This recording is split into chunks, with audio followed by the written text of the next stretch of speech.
President, we thank the High Commissioner for alerting this Council once again to India's continued and multiple violations of human rights in the illegally occupied Jammu and Kashmir. The High Commissioner's concerns are indeed echoed by numerous reports by global media, independent NGOs and UN human rights machinery. Just last week, the UN mandate holders warned about continuing demographic changes in the occupied territory on religious and ethnic basis.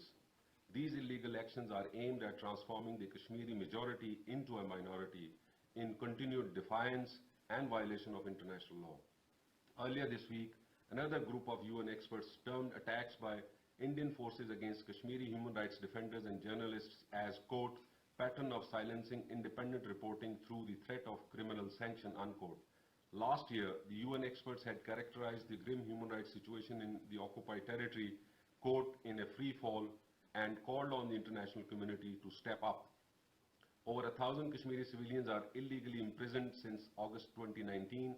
Hundreds of habeas corpus petitions are pending before Indian courts.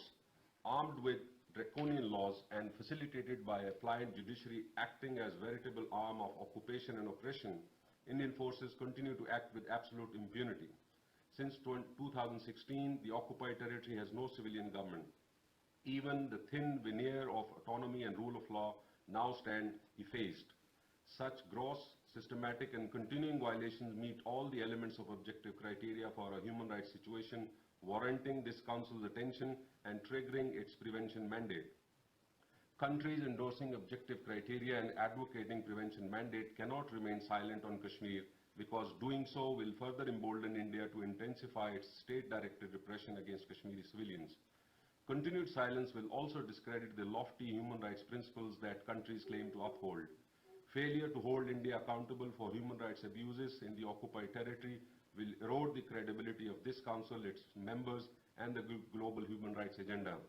We therefore urge the High Commissioner to exercise the prevention mandate and publish an updated report on Kashmir based on human rights merits and objective criteria.